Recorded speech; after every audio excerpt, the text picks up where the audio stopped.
Deuxième point, l'unicité. Ça veut dire que Allah Ta'ala, ça veut dire exempt. Allah, c'est Dieu en arabe, et Ta'ala, ça veut dire exempt. Exempt d'imperfection. Quand on dit Allah Ta'ala. Donc Dieu, obligatoirement, il est unique. Il est impossible, selon la raison, qu'il y ait plusieurs dieux. Ce qu'on appelle la croyance des polythéistes. Il y a des gens sur Terre qui croient qu'il y a plusieurs dieux. Ça, c'est quelque chose qui est impossible selon la raison. C'est une croyance qui est absurde. C'est une croyance qui est absurde. Ça mène à des choses qui sont absurdes. Donc, obligatoirement, il n'y a qu'un seul et unique Dieu. Donc là, on a vu qu'Allah Ta'ala existe et qu'il est unique, qu'il n'y a qu'un seul Dieu. Ensuite, c'est bon, Omar, c'est bon? Jusqu'à là, logique. D'accord. Ensuite, le troisième attribut, c'est l'exemption de début. Ça veut dire quoi? Ça veut dire que l'existence du Créateur n'a pas de début. Et toutes les créatures ont un début. Créature, ça veut dire quoi? Ça veut dire que ça a été créé. Ça a été créé, donc avant ça n'existait pas, puis ça a existé. Donc toutes les créatures ont un début, et le Créateur, ce n'est pas une créature, et son existence n'a pas de début. De toute manière, les 13 attributs que l'on va voir là, ils n'ont pas de début. Ils n'ont pas de début. Donc ça, c'est l'exemption de début. Ça veut dire que Allah Ta'ala, son existence, n'a pas de début. Pareil, l'exemption de fin. L'exemption de fin, ça veut dire que il est impossible que Allah Ta'ala s'anéantisse. Il est impossible que Allah Ta'ala s'anéantisse. Donc, l'existence de Allah Ta'ala n'a pas de début et n'a pas de fin. Après, Allah Ta'ala a voulu pour certaines créatures qu'elles n'aient pas de fin. Mais il est possible, selon la raison, que ces créatures aient une fin puisqu'elles ont un début. On va prendre l'exemple du paradis et de l'enfer. Le paradis et l'enfer, ils ont un début. Allah Ta'ala les a créés, ils ont un début. On est d'accord? Toute créature a un début. C'est ça. Maintenant, pour certaines créatures, Allah Ta'ala a voulu pour elles la non-fin. Et c'est comme cela que ça se passe. Mais il est possible, selon la raison, que ces créatures aient une fin. Mais Allah Ta'ala a voulu que ces créatures n'aient pas de fin. Comme le paradis et comme l'enfer. Donc, l'exemption de fin. L'existence, l'unicité, exemption de début, exemption de fin. Le cinquième que l'on va voir, c'est le non-besoin. Et ça, c'est quelque chose qu'il faut vraiment bien comprendre. Donc, soyez très attentifs. Là, oui, il faut être vraiment attentif, surtout ces sujets-là qui parlent sur le tawhid, il faut vraiment être attentif et il faut vraiment bien comprendre les choses. Donc, si vous écoutez ce cours, écoutez-le de manière à être vraiment, quitte avec un casque, mais être très concentré, pas fatigué. Voilà, quoi, vraiment. Le problème, que ce soit dans les cours du tawhid ou dans les cours de religion, c'est qu'il faut être dans le calme et il faut être attentif parce que si on a une mauvaise compréhension sur un sujet, les conséquences, elles peuvent être graves. Donc il faut essayer de bien comprendre les choses. Le non-besoin, il faut savoir que le besoin, il contredit la divinité. Le besoin contredit la divinité.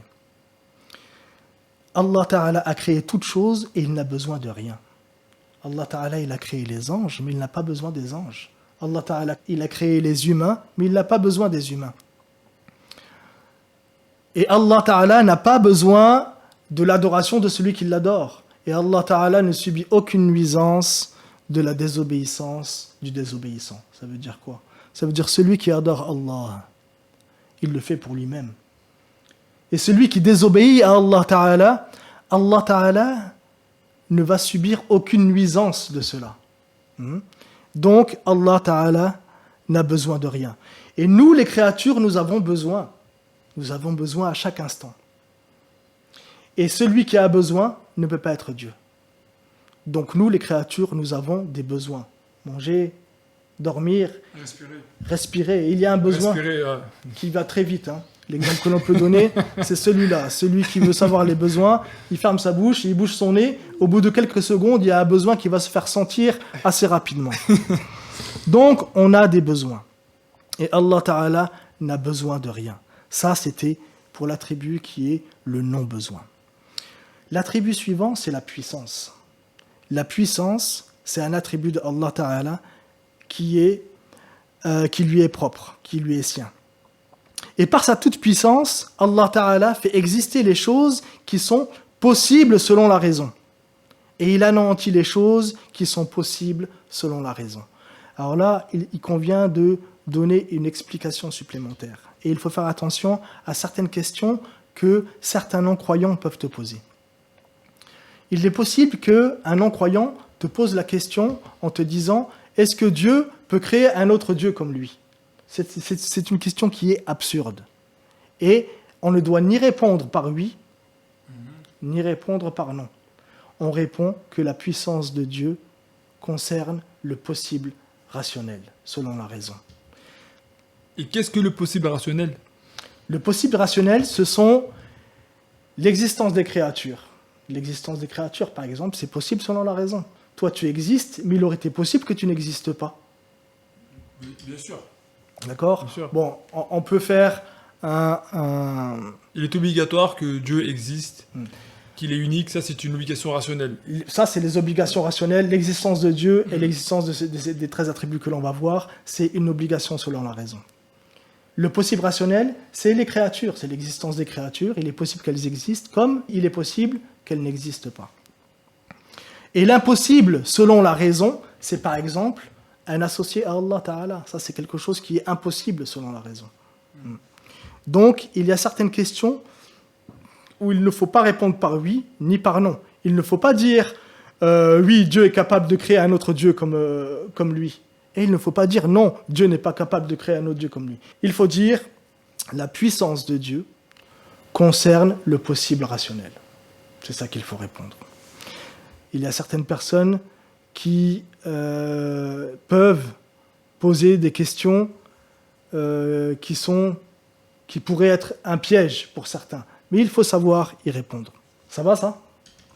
C'est clair, parce que celui qui va poser cette question-là, c'est une impossibilité rationnelle. Voilà, donc c'est impossible selon la raison. Voilà. Ça n'a jamais eu lieu, ce n'est pas le cas et ce ne sera jamais le cas. Donc ça, c'est pour expliquer l'attribut qui est la puissance. L'attribut suivant, c'est l'attribut de la volonté. Tout ce qui se passe par la volonté de Allah Ta'ala. Les choses qui nous font plaisir et les choses qui ne nous font pas plaisir, toutes ces choses-là arrivent par la volonté de Allah. La moindre petite chose qui se passe par la volonté de Allah Ta'ala. Et le prophète Mohammed alayhi salatu wassalam enseignait à ses filles en leur disant Ma sha'Allahu kan wa ma lam yasha' lam yakun. Ça veut dire ce que Allah Ta'ala veut est EST, et ce qu'il ne veut pas n'est pas. Et c'est vrai que celui qui comprend bien cela, ça apaise son cœur. Parce que dans nos vies, il se passe des fois certaines choses qui sont des fois des épreuves, ou des fois des choses que l'on veut qu'elles se réalisent et elles n'arrivent pas. Il faut bien comprendre cela, que tout ce qui se passe par la volonté de Allah Ta'ala. Et parfois, subhanallah, il y a quelque chose que tu veux, tu la veux, cette chose-là. Elle n'advient pas, tu vois. Et par la suite, tu es heureux que cette chose-là n'était pas arrivée. Je t'assure.